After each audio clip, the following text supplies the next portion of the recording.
Bismillahirrahmanirrahim. Assalamualaikum warahmatullahi wabarakatuh. Mari sama-sama kita awali pertemuan hari ini dengan baca basmalah. Bismillahirrahmanirrahim. Rabbi shrah li sadri wa yassir amri wa hlul 'uqdatam min lisani yafqahu qawli. Allahumma shalli ala Muhammad wa ali Muhammad. Baik, teman-teman semua, kita bertemu kembali dalam perkuliahan pengantar manajemen dan pada hari ini kita akan bahas tema mengenai pengambilan keputusan. Dalam sebuah organisasi, pengambilan itu penting karena kalau kita runut dari teman-teman sebelumnya adalah dari proses perencanaan itu tentunya ada beberapa ide-ide yang muncul untuk nanti menjadi tujuan atau arah atau jalannya organisasi. Nah, dengan adanya ide-ide itu yang muncul, tentu perlu kita ngambil satu keputusan. Mana yang kira-kira yang terbaik yang kita ambil untuk jalannya organisasi ini? Mana yang terbaik dengan berbagai pertimbangan yang pasti misalkan yaitu yang paling mudah diambil, yang menimbulkan manfaat lebih besar dan juga menimbulkan risiko lebih kecil, gitu ya. Nah, dalam pengambilan keputusan ini, kenapa perlu ada pengambilan keputusan? Karena dalam satu organisasi itu terdapat 3 tingkatan struktur. Pertama adalah pimpinan utama, kalau dalam ini biasanya adalah para direksi, ya terdiri dari bisa itu presiden direktur atau direktur utama gitu ya. Nah, sifatnya pimpinan utama itulah mereka memberikan kebijakan.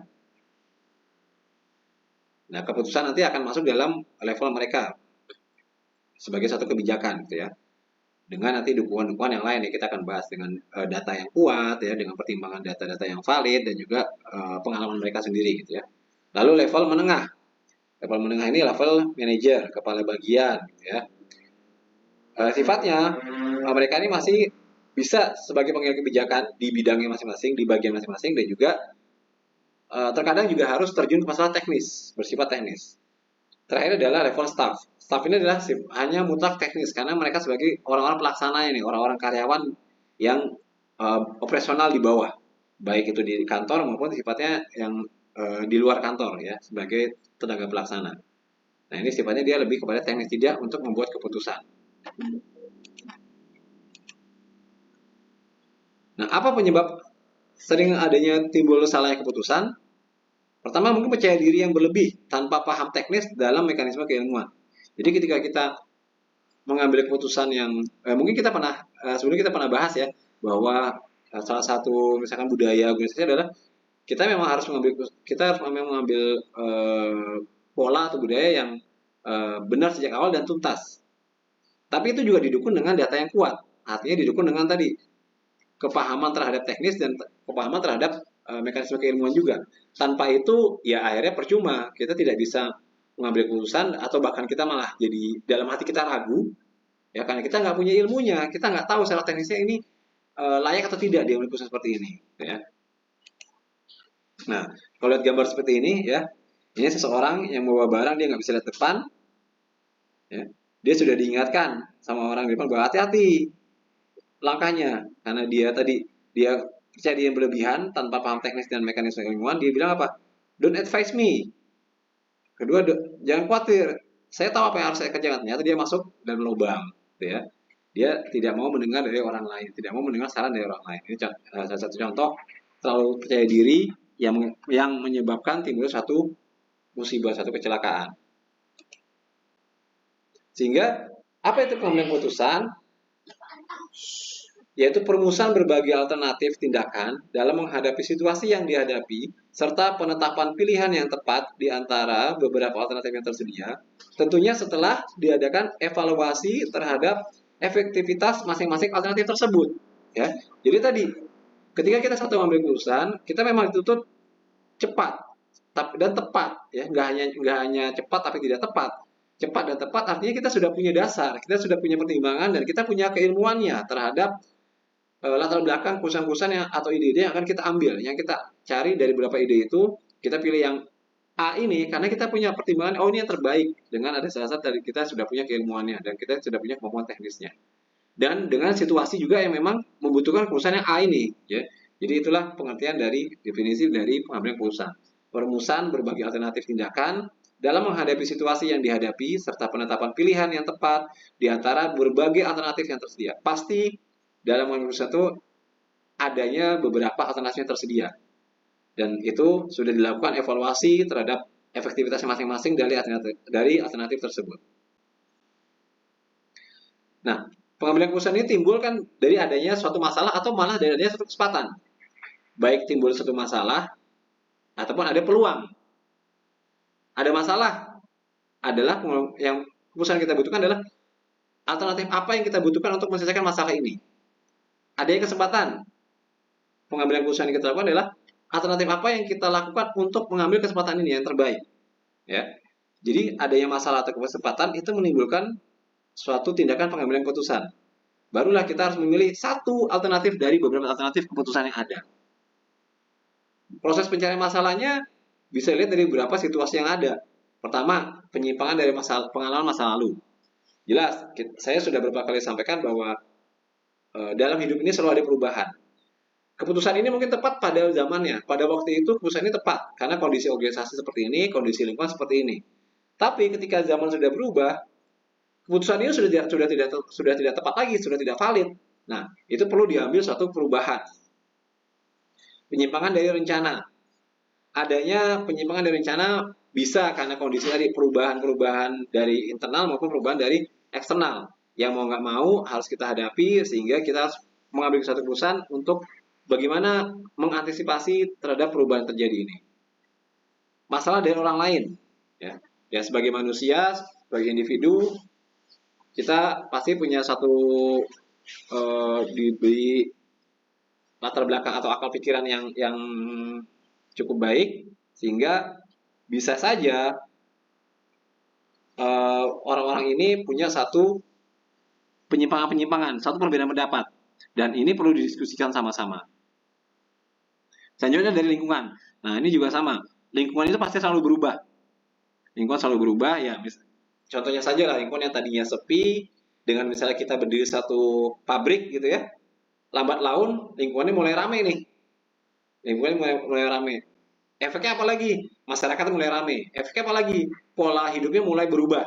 Yang tadinya mungkin adem-adem saja, ya ternyata mulai ada efek-efek yang lain. Banyak kendaraan, mulai bising misalkan. Gaya hidupnya mulai berubah, yang tadinya misalkan bisa lebih sering istirahat sekarang harus ya mungkin relatif terganggu atau bahkan akhirnya ya positifnya juga menambah perekonomian di lingkungan tersebut.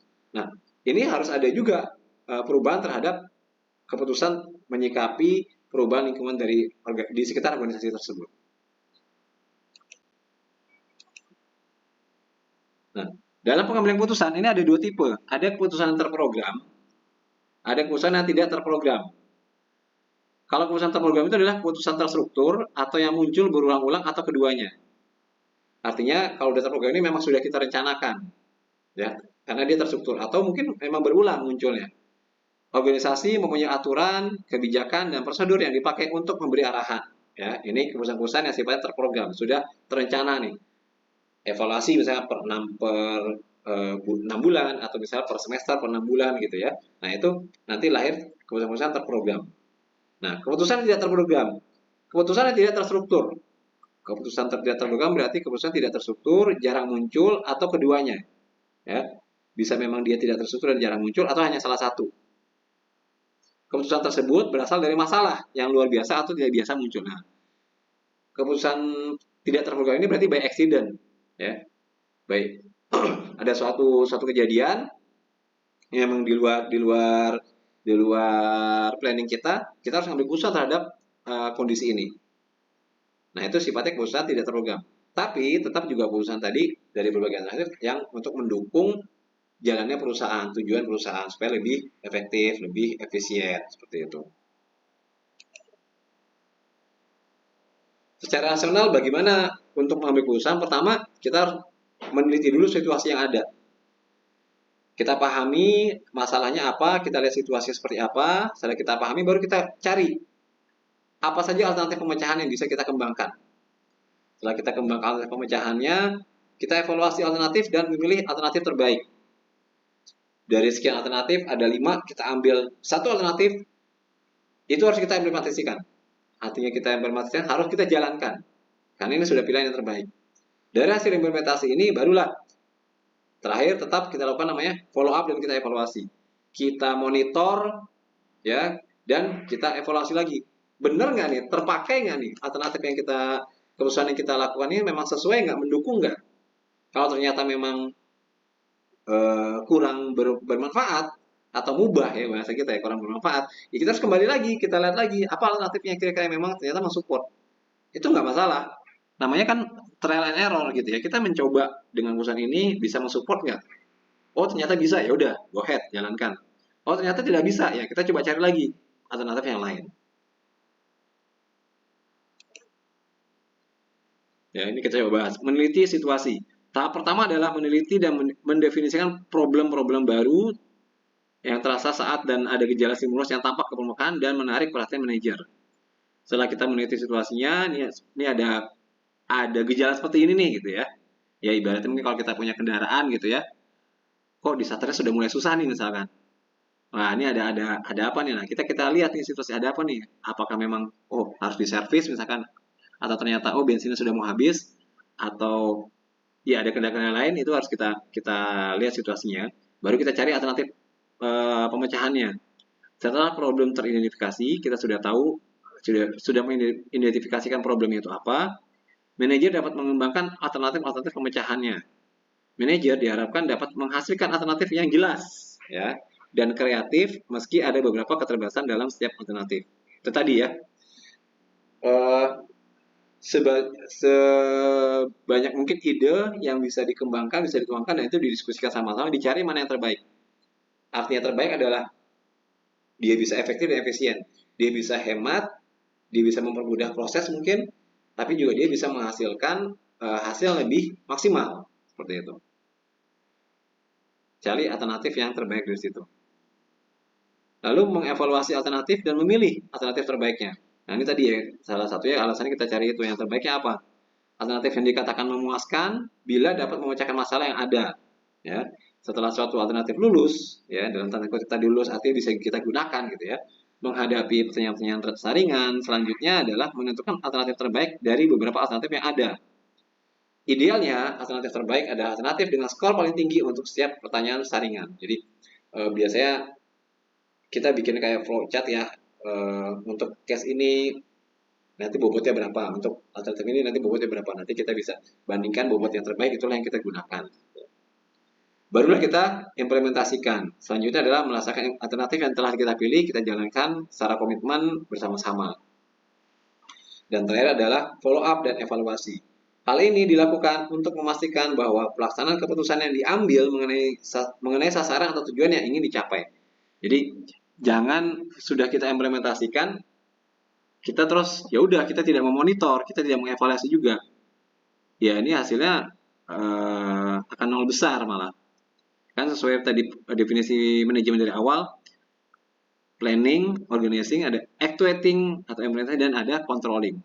Tetap di akhir itu semua karena itu bentuk satu circle, satu lingkaran, selalu berputar, dan bagian terakhir adalah selalu controlling, evaluasi dan controlling. Supaya apa? Supaya itu tetap berjalan on the track. Alternatifnya juga supaya berjalan memang mensupport tujuan dari perusahaan tersebut. Ketika ada penyimpangan pun bisa sesegera mungkin kita deteksi di awal. Itu fungsi dari follow up dan evaluasi.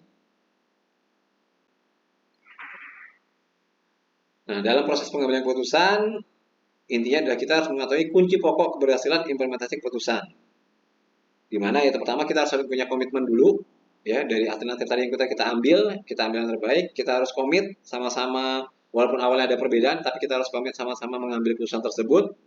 Lalu penyampaian hasil keputusan berupa pengumuman, jadi harus dipublikasikan juga supaya semua pihak tahu bahwa kita ngambil keputusan ini nih. Jangan sampai, kembali lagi kita sempat bahas ada namanya komunikasi dalam organisasi, jangan sampai ada komunikasi yang terputus.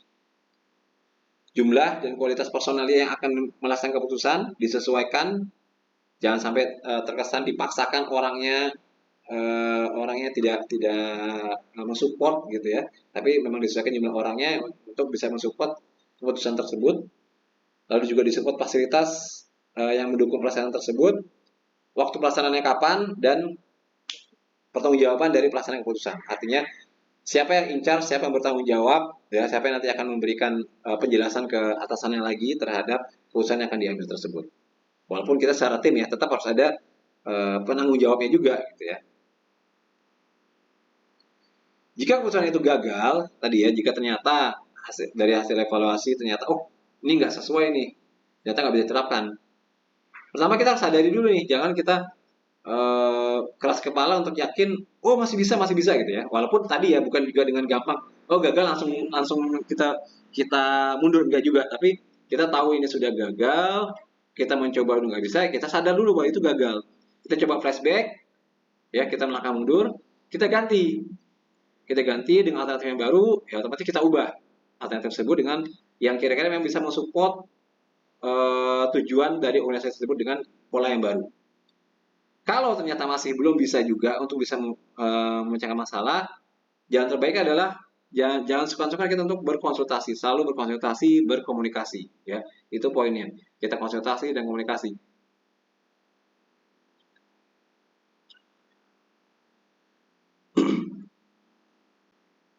Oke. Nah, kesulitan apa yang ada dalam pengambilan keputusan? Pengambilan keputusan bisa sulit atau masalah bisa salah jika pertama informasinya nggak lengkap, informasi dan data tidak lengkap. Informasi dan data tidak lengkap, efeknya apa? Kita akan membuat kesalahan dalam keputusan yang kita ambil. Itu pastilah. Angkanya atau datanya kurang satu, itu akan menimbulkan kesimpulan yang berbeda gitu ya. Otomatis keputusan yang kita ambil kan akan berbeda. Informasi yang kita terima tidak lengkap, tidak valid, itu juga akan menimbulkan kesimpulan yang berbeda juga, akan menimbulkan keputusan yang berbeda juga. Kesulitan menggunakan tolak ukur.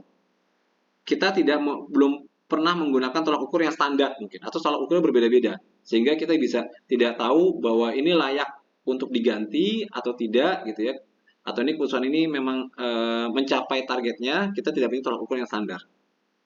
Munculnya tujuan ganda atau bias gitu, ternyata maknanya bisa tujuan itu memang berpersepsi ganda, atau memang makna yang diterima oleh karyawan itu bias lebih dari satu gitu, muncul tujuannya, sehingga bingung kita mau pakai tujuan yang mana. Nah ini harus distandarisasi lagi, tujuannya disatukan bahwa ini tujuan yang sama gitu ya.